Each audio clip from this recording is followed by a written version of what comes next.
अस्सलाम वालेकुम। 22 अप्रैल को इंडिया में कश्मीर के इलाके में जिसे पहलगाम कहते हैं एक अटैक होता है जिसे बज़ाहिरन टेररिस्ट अटैक दिखाया गया है। 22 अप्रैल को जम्मू कश्मीर के पहलगाम में आतंकियों ने मासूम देशवासियों को जिस बेरहमी से मारा है। From the 22nd April Pahalgam terror attack. उसके अंदर 26 सिविलियंस मारे जाते हैं और उन 26 सिविलियंस के अंदर एक नेपाली सिविलियन भी होता है। मुझे पर थी क्या बोलते भेलपुरी खाली से मेरा पति साइड में था, एक इंसान है उसने उसको गोली मार दी। मेरे पति को बचा लो। हम बचा देगा, कोई बात नहीं। ये अटैक तकरीबन 1:50 पर शुरू हुआ और लगभग 30 मिनट तक गोलियां चलती रही। 2:30 पर लोकल पुलिस स्टेशन के अंदर इसकी FIR लिखी जाती है। अकॉर्डिंग टू BBC इस FIR को नाम दिया जाता है अननाउन क्रॉस बॉर्डर टेररिज्म। यहाँ हैरत की बात यह है कि 10 मिनट के अंदर कैसे क्लियर कर दिया गया ये एक टेररिस्ट अटैक जो था ये पाकिस्तान की तरफ से था या आउट ऑफ बॉर्डर से टेररिस्ट आए और उन्होंने ये अटैक किया। 10 मिनट के अंदर तो फोरेंसिक टीम भी वहां पर नहीं पहुंची थी जाए वकुआ पर जहां पर ये वाकया हुआ था। तो ये कैसे इल्जाम पाकिस्तान के नाम धर दिया गया? मालूम ऐसे होता है कि ये तमाम का तमाम कट्ठा चट्ठा पहले से ही प्री प्लान था और इसके अंदर पाकिस्तान के ऊपर इल्जाम लगाना था। नेपोलियन ने कहा है कि जब राजा कमजोर महसूस करता है तब वो साथ के देश से साथ के मुल्क से जंग छेड़ देता है जिससे लोगों का ध्यान अंदरूनी मामलात, अंदरूनी कमजोरियों और हुकूमत की कमजोरियों से हटकर हुकूमत के साथ जुड़ जाते हैं लोग और उससे अवाम का जो जज्बा है, अवाम की जो चाहत है, अवाम की जो मोहब्बत है, अवाम की जो एक दिली जो कौमियत होती है वो हुकूमत के साथ जुड़ जाती है।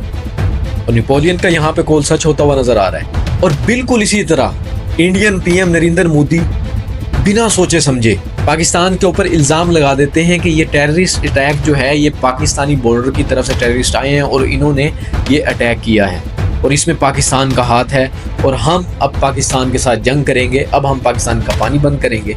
आतंक के बहुत सारे आका पाकिस्तान में घूम रहे थे जो भारत के खिलाफ साजिशें करते थे। लेकिन पाकिस्तानी PM शहबाज शरीफ साहब यहाँ पर ओपन टॉक के लिए अपनी स्टेटमेंट देते हैं।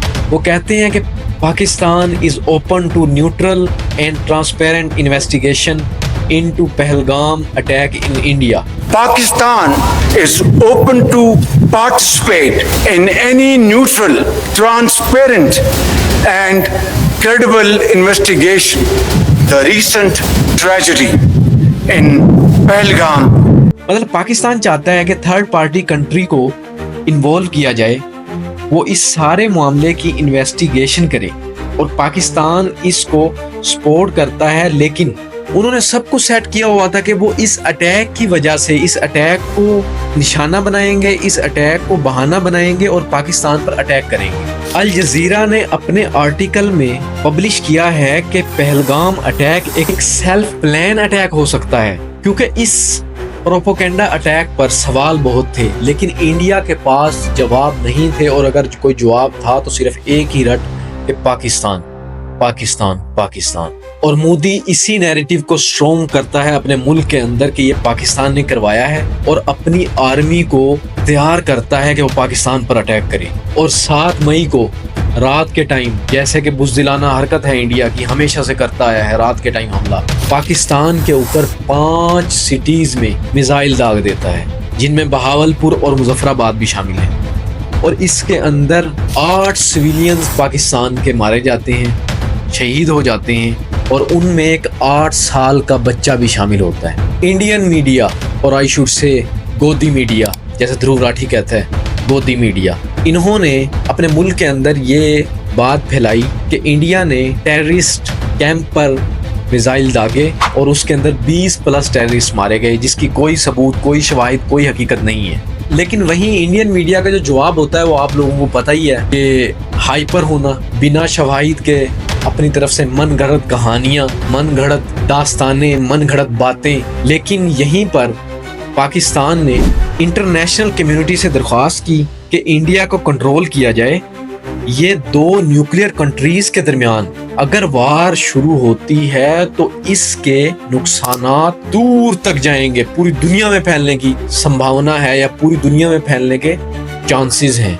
After few days India drones attack करता है पाकिस्तान के ऊपर बड़े शहरों में, जैसे कि सरगोदा, रावलपिंडी, लाहौर, बहावलपुर और मुजफ्फराबाद इसमें शामिल है। ये सुसाइड ड्रोन थे, सुसाइड ड्रोन्स, जिनका काम सर्वेलेंस इकट्ठी करना और अपने टारगेट को हिट करना होता है। इन ड्रोन्स को कमीकाजी ड्रोन्स कहते हैं। कहा जाता है कि इंडिया शॉक एंड एव स्टडी यूज करता है, मतलब दहशत और खौफ पैदा करना। रात को लोग सोए होते हैं, अचानक धमाके की आवाज से उठ जाते हैं, जिसके बाद सायरन बजना शुरू होता है, एक डार्क माहौल पैदा होता है। सब सोए थे, आवाज आई, थोड़ा सा हम बाहर आए, फिर दोबारा धमाका होया, मकान पूरा हिल गया, फिर मुझे सारे डर गए। और इसके साथ साथ सोशल मीडिया पर मिस इन्फॉर्मेशन वार स्टार्ट हो चुकी होती है, जिसमें बताया जाता है कि मुल्क पर अटैक हो गया है और आधे से ज्यादा मुल्क तबाह बर्बाद हो चुका है। ये स्ट्रेटजी बहुत पुरानी है और बहुत मुफीद भी है। द आर्ट ऑफ वार के अंदर सन त्जू ने बताया है कि जंग तब ही जीती जा सकती है कि आप दुश्मन की आवाम का हौसला तोड़ दो और वो आवाम के अंदर गलत खबरें फैला दो और वही आवाम अपनी फोर्सेस का भी हौसला कम कर दे और ऑटोमेटिक वो फोर्सेस जंग हार जाएंगी। लेकिन दुश्मन मुल्क यानी इंडिया ये बात भूल जाता है कि हम पाकिस्तानी बाद में और मुसलमान पहले हैं। हमारे लिए मरना, जंग करना एक जज्बा है, क्योंकि हमारी असल जिंदगी तो मरने के बाद शुरू होनी है। हमारे लिए तो ये खुशी की बात होती है कि जंग शुरू हो रही है। We are supporting our army and we are giving a message to all over the world. हम नबी करीम सल्लल्लाहु अलैहि वसल्लम की उम्मत है, हमें ललकारोगे तो करबला बना देंगे। नारे तकबीर, नारे रिसालत। और ड्रोन अटैक के बाद पाकिस्तानी अवाम अपने घरों से बाहर निकल आती है और उनके अंदर जोश और जज्बा देखने को मिलता है और नारे तकबीर की आवाजें, नारे लगाते हुए नजर आते हैं पाकिस्तानी अवाम। पाकिस्तानी फोर्सेस ऑपरेशन स्टार्ट करती हैं इंडिया के खिलाफ, जिस ऑपरेशन का नाम बुनियानुम मरसूस रखा जाता है। Pakistan Armed Forces Operation Bunyanum Marsus. Pakistan has launched Operation Bunyan ul Marsus. Operation Bunyan ul Marsus के ये मनाजिर आप अपनी टेलीविजन स्क्रीन पर देख रहे हैं।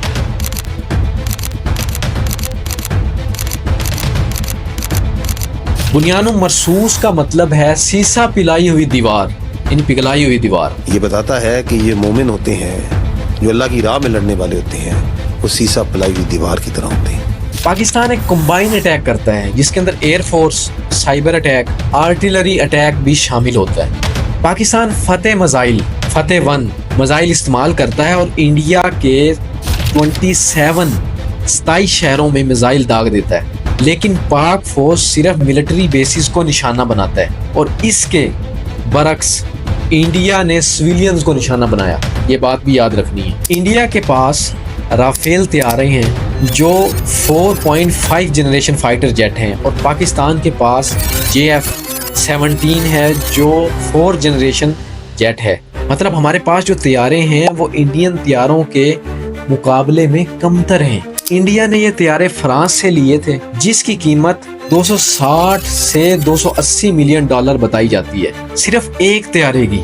इंडिया ने 35 जेट फ्रांस से खरीदे थे आफ्टर देयर सर्जिकल स्ट्राइक, जिसमें पाकिस्तान एयरफोर्स इनका MiG-21 फाइटर जेट मार गिराती है और हमने पायलट को फैंटास्टिक टी भी पिलाई थी।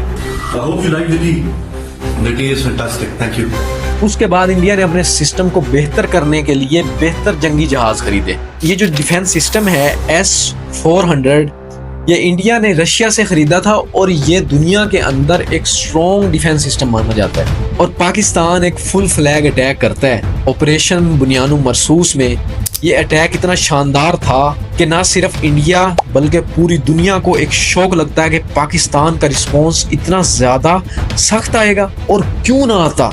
इंडिया ने पाकिस्तान पर बिना किसी सबूत के अटैक कर दिया और पाकिस्तान सबूत मांगता रहा कि पहलगाम अटैक में अगर हम शामिल हैं तो प्रूफ दें, प्रूफ दिखाएं हमें। He says that India gave no proof at all. India falsely linking Pakistan to the Pahalgam terror attack. Pakistani Prime Minister Shehbaz Sharif has called India's allegations baseless and said that they are ready for a neutral investigation.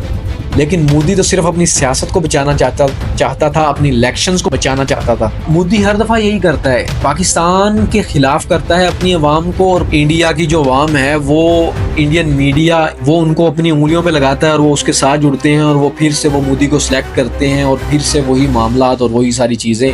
पाक फौज और पाक फिजाइया का जो जवाब था वो बड़ा तगड़ा था, और उसके बाद इंडिया भागा फिर ट्रम्प के पास। फिर ट्रम्प आया सीज फायर करवाने के लिए, उसने ट्वीट किया कि सीज फायर हो गई है। On Saturday, my administration helped broker a full and immediate ceasefire.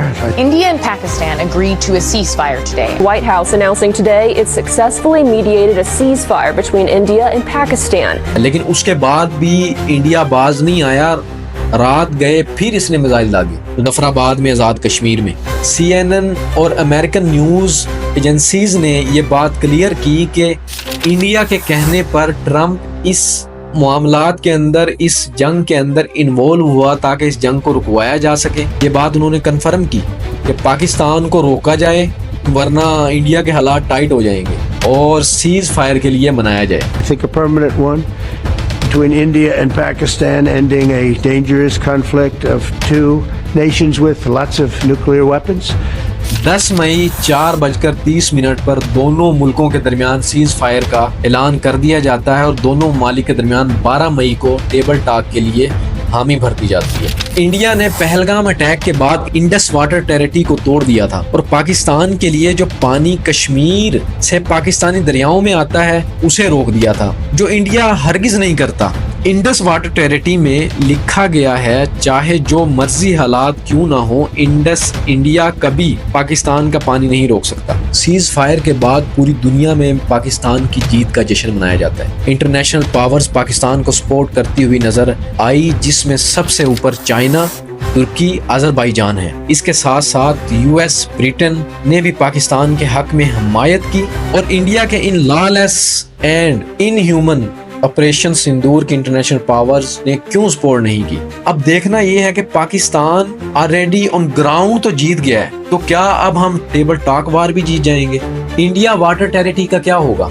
क्या आने वाले दौर में इंडिया के अंदर कुछ भी होता है तो क्या वो बगैर किसी सबूत के पाकिस्तान पर इसी तरह इल्जाम लगाता रहेगा, बिना किसी सबूत के, बिना किसी एविडेंस के? पाकिस्तान जो अब 1971 वाला मुल्क नहीं है जो चुप करके बैठ जाएगा। क्या अगर दोबारा जंग हुई तो इस बार की तरह ड्रोन्स अटैक ही होंगे, या फिर नेक्स्ट टाइम ये जंग फिर एक नया मोड़ ले जाएगी और न्यूक्लियर वार शुरू हो जाएगी? वो तो आने वाला वक्त ही बताएगा। लेकिन फिलहाल पाकिस्तान ने पूरी दुनिया को बता दिया है कि वो ईंट का जवाब पत्थर से देना जानते हैं। और इसी के साथ वह रहमान राजपूत को इजाजत दें। अल्लाह हाफ़िज़।